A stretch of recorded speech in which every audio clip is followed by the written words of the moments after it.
व सलामुन अला इबादिहिल्लज़ीना इस्तफ़ा। अम्मा बाद फ़ाऊज़ु बिल्लाहि मिनश शैतानिर रजीम। बिस्मिल्लाहिर रहमानिर रहीम। इन्नल्लाहा व मलाइकतहु युसल्लूना अलन नबी या अय्युहल्लज़ीना आमनू सल्लु अलैहि व सल्लिमू तस्लीमा। दुरूद पाक बा आवाज़ मोहब्बत और बा आवाज़ बुलंद। अस्सलातु वस्सलामु अलैका या रसूल अल्लाह, अस्सलातु वस्सलामु अलैका या हबीब अल्लाह, अस्सलातु वस्सलामु अलैका या रहमतल लिल आलमीन व अला आलिका व अस्हाबिका या खातमन नबिय्यीन। एक दिन मरना है आखिर मौत है, कर ले जो करना है आखिर मौत है। कैसे कैसे घर उजाड़े मौत ने, खेल कितनों के बिगाड़े मौत ने, हाथी जैसे भी पछाड़े मौत ने, सरू कद कब्रों में गाड़े मौत ने। क्योंकि एक दिन मरना है आखिर मौत है, कर ले जो करना है आखिर मौत है। कूच हाय बेखबर होने को है, ताबा के गफलत सहर होने को है, बांध ले तो शाह सहर सफर होने को है, खत्म हर फर्दे बशर होने को है। क्योंकि एक दिन मरना है आखिर मौत है, कर ले जो करना है आखिर मौत है। हो रही है उम्र मिसले बर्फ कम, चुपके रफ्ता रफ्ता दम बदम, सांस है इकरार वे मुल्के अदम, दफअतन एक रोज ये जाएगा थम। क्योंकि एक दिन मरना है आखिर मौत है, कर ले जो करना है आखिर मौत है। और जाहिर में सूरत गुल है, पर हकीकत में खार है दुनिया। एक झोंके में इधर से उधर 4 दिन की बहार है दुनिया। और जिंदगी नाम रख दिया किसने, मौत का इंतजार है दुनिया। वाजिबुल एहतराम बरादरान इस्लाम, इस दुनिया को बने हुए तकरीबन 6000 साल हो चुके हैं।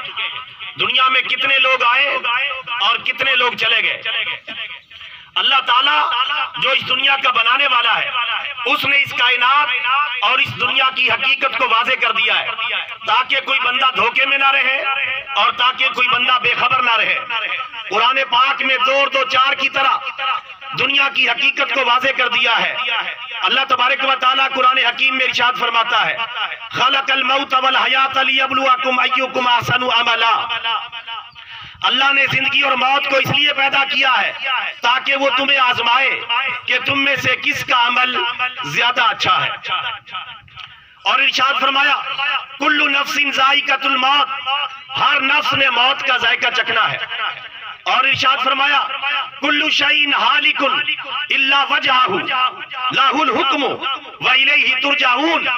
हर चीज हिलाक हो जाने वाली है सिवाय अल्लाह की जात के, उसी के फैसले और उसी के अहकामात बाकी रह जाएंगे। एक मकाम पे इरशाद फरमाया, इज़ा जा अजलुहुम ला यस्ताखिरून साअतन व ला यस्तक़दिमून। जब मौत आएगी ना एक घड़ी आगे होगी और ना एक घड़ी पीछे होगी।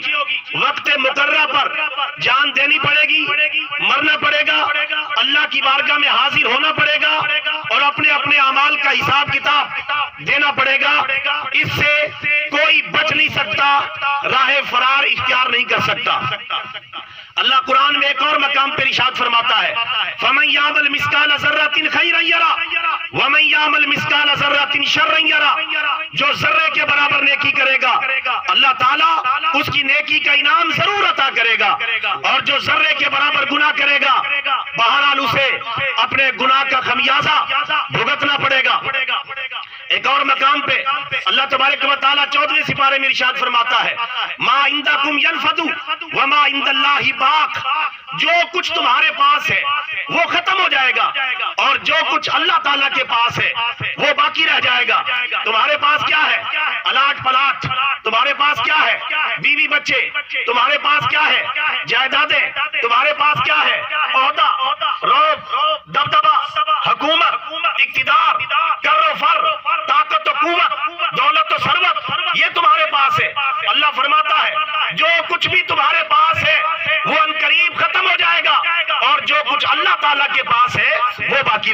लिहाजा जो कुछ तुम्हारे पास है ये भी तुम्हारी आरसी मलकियत है, ये भी हकीकी तुम्हारी मलकियत नहीं है।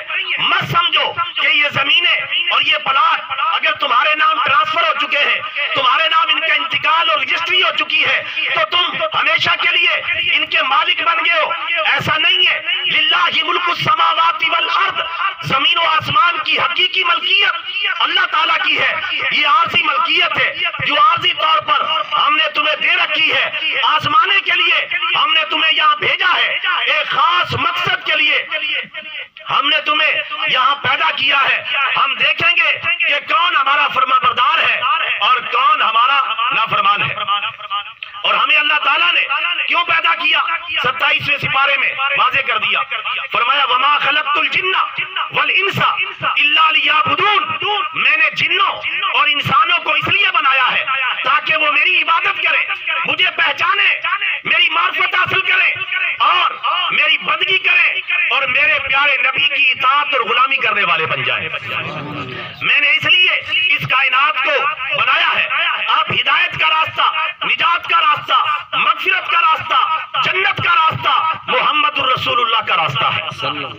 इसके अलावा हर रास्ता जहन्नम की तरफ जाता है। अल्लाह एक और मकाम पर इरशाद फरमाता है, या अय्युहल्लज़ीना आमनुत्तकुल्लाह हक्का तुकाती वला तमूतुन्ना इल्ला व अंतुम मुस्लिमून।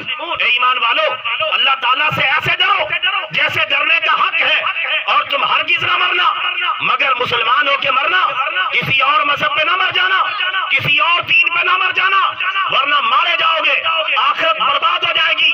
ईसाइयों के ना मर जाना, यहूदियों के ना मर जाना, सिख और हिंदुओं के ना मर जाना, किसी और बदमज़हब और बेदीन रास्ते पर ना मर जाना, वरना मारे जाओगे। मुसलमान होके मरना, इस्लाम पे मरना, कुरान और सुन्नत पर मरना, अल्लाह की बंदगी करते हुए मरना, प्यारे नबी की गुलामी करते हुए मरना, दुनिया में भी कामयाब हो जाओगे, आखिरत में भी कामयाब हो जाओगे। मेरे भाइयों, अल्लाह ताला ने अपने प्यारे हबीब के सदके में हमारे ऊपर कितनी बड़ी मेहरबानी की है कि अल्लाह ताला ने हमें मुसलमान बनाया, हमारे वालिदैन को मुसलमान बनाया, हमारी औलाद को मुसलमान बनाया और हमें मुसलमान घराने में पैदा किया। ऐसा भी तो हो सकता था हम किसी ईसाई के घर पैदा हो जाते, किसी हिंदू के घर पैदा हो जाते, किसी सिख के घर पैदा हो जाते, किसी बद मजहब और बेदीन के घर पैदा हो जाते और सारी जिंदगी हमें कलमा तैयबा नसीब ना होता। अल्लाह ने मेहरबानी की, करम कमाया, बंदा नवाजी की, बंदा परवरी की, अपना बंदा भी बना के पैदा किया, अपने प्यारे हबीब का उम्मती बना के भी पैदा कर बर्बाद दिया। मेरे भाइयों, ये अल्लाह ताला का कितना करम हुआ है और कितना फजल हुआ है कि अल्लाह ताला ने हमें मुसलमान घराने में पैदा फरमाया है। अब जरूरत इस बात की है कि हम अच्छे मुसलमान बने, बेहतरीन मुसलमान बने, कुरान और सुन्नत वाले मुसलमान बने, मर्दमशुमारी वाले नहीं, शनाख्ती कार्ड वाले सिर्फ मुसलमान ना बने, हकीकी वो मुसलमान बने जिनको अल्लाह मुसलमान मानता है, अल्लाह का रसूल मुसलमान मानता है और कुरान और सुन्नत को फॉलो करने वाले और उसकी पैरवी करने वाले मुसलमान बने। मेरे और आपके प्यारे नबी सब पढ़ो सल्लल्लाहु अलैहि वसल्लम। आप सल्लल्लाहु अलैहि वसल्लम ने इरशाद फरमाया, इस्लाम की बुनियाद 5 चीजों पर रखी गई है। कितनी चीजों पर? सही बुखारी, सही मुस्लिम, मिशकातुल मसाबी की हदीस मुबारका, इस्लाम की बुनियाद 5 चीजों पर रखी गई है। इस्लाम की पूरी इमारत 5 चीजों पर खड़ी है। इस्लाम का लेंटर इन 5 चीजों के ऊपर खड़ा है। जिस तरह दुनिया की इमारत के लेंटर को रोकने के लिए कुछ दीवारों की और कुछ सतूनों की जरूरत पड़ती है, इसी तरह इस्लाम की इमारत के लेंटर को रोकने के लिए रसूल पाक ने फरमाया 5 किस्म की बुनियादें फराहम की गई है। नंबर 1 कलमा तैयबा, नंबर 2 नमाज, नंबर 3 रोजा, नंबर 4 ज़कात और नंबर 5 हज बैतुल्लाह। ये 5 चीजें हैं जिन पर इस्लाम की बुनियाद खड़ी है। ये 5 चीजें कायम है तो इस्लाम कायम है, और अगर ये 5 चीजें कायम नहीं तो फिर इस्लाम भी कायम नहीं है। पहली चीज तो अल्लाह का शुक्र है हमने कायम कर रखी है, अल्लाह ने अपनी मेहरबानी से हमें अता कर रखी है, और वो कलमा तैयबा की दौलत है।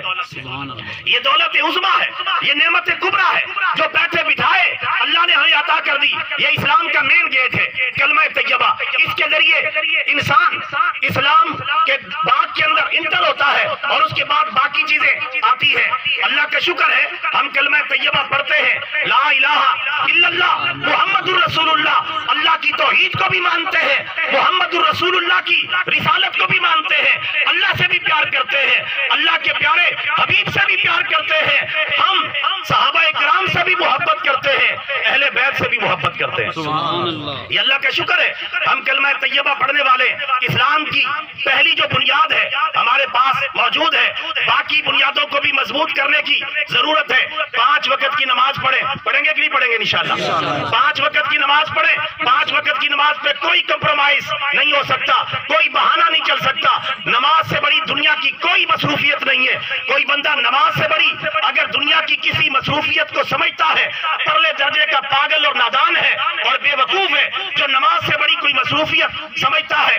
नमाज वो चीज है, रसूल पाक ने फरमाया जिसने जानबूझकर नमाज को छोड़ा उसने काफिरों वाला काम किया। काफिर और मुसलमान के दरमियान फर्क सिर्फ नमाज का है, लिहाजा नमाज की पाबंदी करनी है। 5 वक्त की नमाज पढ़नी है, फजर जोहर असर मगरिब इशा 5 वक्त की नमाज पढ़े। नवाफिल पढ़ने पढ़े, नहीं पढ़ना चाहते तो ना पढ़े, लेकिन 5 वक्त की नमाजें पढ़ेंगे अल्लाह के भी प्यारे बन जाएंगे, अल्लाह के प्यारे महबूब के भी महबूब बन जाएंगे। 5 वक्त की नमाज पढ़े, 5 वक्त की नमाज की पाबंदी करें और 5 वक्त की नमाज के अंदर सिर्फ पौना घंटा लगता है। पौना घंटा अल्लाह ताला के लिए दे दे, अल्लाह ताला दुनिया भी संवार देगा, आखिरत भी संवार देगा। अगर रमजान मुबारक जिंदगी में मिले तो रमजान के सारे रोजे रखें। अगर अल्लाह ने अमीर बनाया है तो अपने माल की ज़कात निकालें, अपने माल की ज़कात निकालें। 1000 रुपए में से 25 रुपए के हिसाब से और 50,000 रुपए में से 1250 रुपए के हिसाब से और 1 लाख रुपए में से 2500 रुपए के हिसाब से अपने मालों की ज़कात निकालें।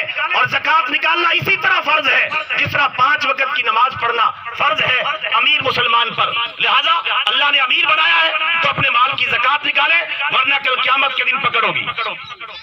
नंबर 5, अल्लाह ने ताकत दी है हज बैतुल्लाह करने चले जाएं। हज जिंदगी में एक मरतबा फर्ज होता है। एक मरतबा अगर आपने हज कर लिया, हज दोबारा जिंदगी में फर्ज नहीं होता। जिस तरह नमाजें रोजाना 5 फर्ज हो जाती है, हज इस तरह नहीं होता। हज एक मरतबा कर लिया, अमीर मुसलमान पर हज करना फर्ज है, लाजिम है, जरूरी है। और इसी तरह जरूरी है जिस तरह 5 वक्त की नमाज पढ़ना जरूरी है, अमीर मुसलमान पर, गरीब पर हज करना लाजिम और जरूरी नहीं है जब तक वसाइल नहीं आ जाते। और हज बैतुल्लाह का फायदा ये है, जो बंदा हज बैतुल्लाह कर देता है अल्लाह ताला उसके पिछले सारे गुनाह माफ फरमा देता है और वो गुनाहों से ऐसे पाक साफ हो जाता है जैसे उसने अपनी माँ के पेट से आज ही जन्म लिया है। ये हज बैतुल्लाह की बरकत है। अगर हज की ताकत नहीं तो फिर उम्रा करें, उम्रा करें। उम्रा करने से भी रसूल पाक ने फरमाया अल उम्रतु इलल उम्रा कफ़ारतु लिमा बैनहुमा वल हज्जुल मबरूर लैसा लहू जज़ाउन इल्लल जन्नह। फरमाया उम्रा भी दूसरे उम्रे तक दरमियान के गुनाहों की बख्शिश का जरिया बन जाता है। और मकबूल हज का क्या पूछते हो, अगर हज मकबूल हो जाए तो अल्लाह ताला पिछले सारे गुनाहों को माफ फरमा देता है।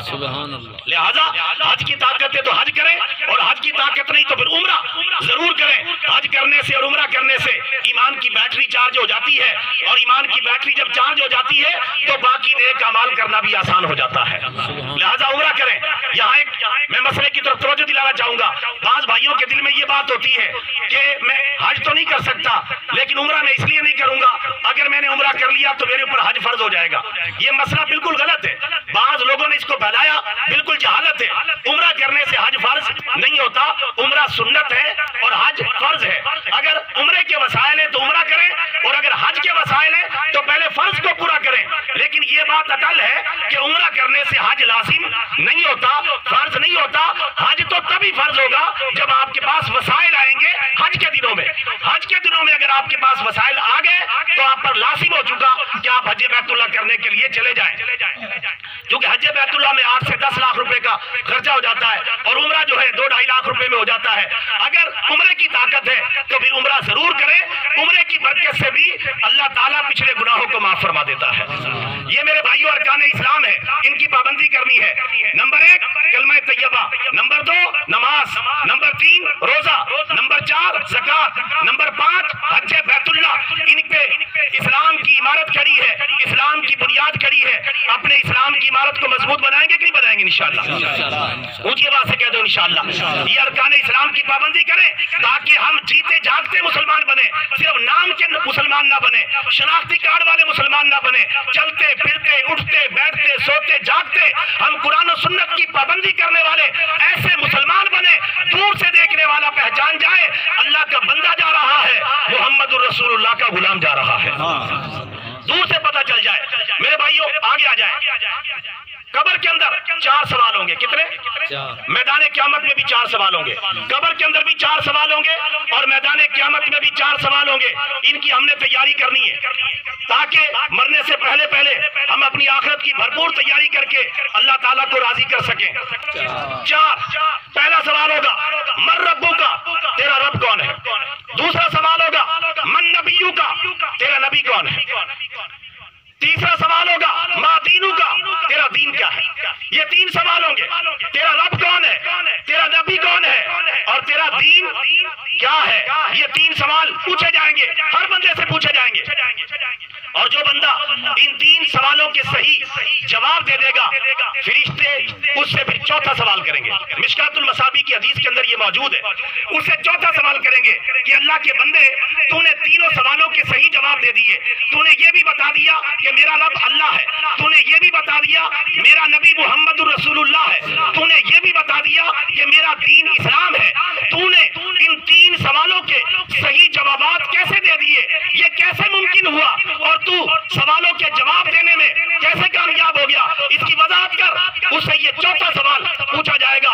वो बंदा मोमिन कहेगा मैंने दरअसल अल्लाह ताला पर ईमान लाया, अल्लाह के रसूलों पर ईमान लाया, कुरान पाक पर ईमान लाया, मैं कुरान को पढ़ता रहा, सीखता रहा, अमल करता रहा। कुरान की बरकत से अल्लाह ताला ने मुझे इन सवालात के जवाबात इनायत फरमा दिए हैं। सुभान अल्लाह। कुरान पाक की बरकत से सवालात के जवाब देना आसान हो गया। और जो बंदा इन 3 सवालों के जवाब नहीं दे सकेगा उससे भी फरिश्ते चौथा सवाल करेंगे कि अल्लाह के बंदे कि तू इन 3 सवालों के जवाब क्यों नहीं दे पाया? वजह, इल्लत, सबब क्या